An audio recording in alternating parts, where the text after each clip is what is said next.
भाइयों और बहनों, राष्ट्रपति जी ने आपातकाल की घोषणा की है। इससे आतंकित होने का कोई कारण नहीं है। भले ही शब्द आतंकित ना होने के लिए कह रहे हों, पर आपातकाल का वो दौर भारतीय जनता की स्वतंत्रता पर आतंक का सबसे बड़ा प्रहार था। 25 जून 1975 की वो रात, जब तत्कालीन प्रधानमंत्री इंदिरा गांधी ने तानाशाही की सारी हदें पार कर देश के प्रत्येक नागरिक के मौलिक अधिकारों को निलंबित कर दिया। उस काले दिन को बीते भले 49 साल हो चुके हों, लेकिन आज भी कांग्रेस के खून से तानाशाही नहीं निकली। लोकतंत्र खतरे में बताने वाली दोगली प्रवृत्ति वाली कांग्रेस आज भी लोकतंत्र की हत्या करने का कोई मौका नहीं छोड़ती। हाल ही में राहुल गांधी को हिंदू विरोधी कहने के आरोप में अजीत भारती पर एफआईआर दर्ज की गई है। देश के जाने माने पत्रकार अमन चोपड़ा पर मात्र सवाल पूछने पर एफआईआर दर्ज कर दी गई। कांग्रेस के मैनिफेस्टो में संप्रदाय विशेष के तुष्टीकरण का खुलासा करने पर बेंगलुरु पुलिस ने एक ट्विटर यूजर को गिरफ्तार कर जेल में ठूंस दिया। सत्ता और ताकत का दुरुपयोग करने की ये कांग्रेसी फितरत कोई नई नहीं है।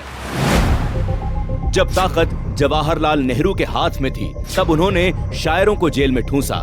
जब ताकत उनकी बेटी इंदिरा के हाथ में थी, तब अपनी सत्ता बचाने को उन्होंने देश को इमरजेंसी के अंधे कुएं में झोंक दिया। जब ताकत राजीव के हाथ में थी, तब मुस्लिम तुष्टीकरण के लिए उन्होंने शाहबानों का हक छीनने के लिए कोर्ट का फैसला पलट दिया। और तो और राजीव गांधी की हत्या के बाद इलेक्शन कमीशन पर दबाव बनाकर आम चुनाव को 22 दिनों के लिए टाल दिया गया, ताकि लोगों की सहानुभूति को भुनाया जा सके। जब सोनिया गांधी रिमोट से देश की सरकार चला रही थी, तब देश की राजधानी में खुलेआम लोगों पर लाठीचार्ज हुआ।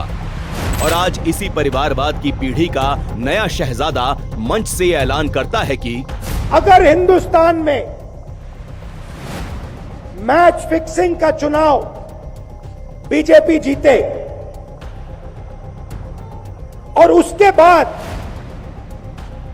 संविधान को उन्होंने बदला,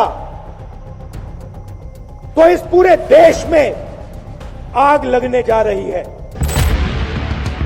कांग्रेस के दोगलेपन की भी कोई मिसाल नहीं है। वैसे इंदिरा गांधी ने आंतरिक अशांति के झूठे बहानों के तहत आपातकाल घोषित करवाया था। वैसे ही राहुल गांधी ने चुनाव प्रचार के दौरान भाजपा पर संविधान बदल देने और देश में चुनाव खत्म कर देने जैसी अफवाहें फैलाकर जनता को बरगलाने का प्रयास किया था। गांधी परिवार का इतिहास और उसका वर्तमान इस बात का पुख्ता सबूत है कि तानाशाही से सत्ता चलाना और अपनी सत्ता बनाए रखने के लिए किसी भी हद तक जाना, यही कांग्रेस का मूल एजेंडा है। फिर चाहे उससे देश में अलगाव फैले, आतंक फैले, जनता के अधिकारों का हनन हो, यहाँ तक कि चाहे ये देश ही न बचे, पर गांधी परिवार की ताकत बनी रहनी चाहिए।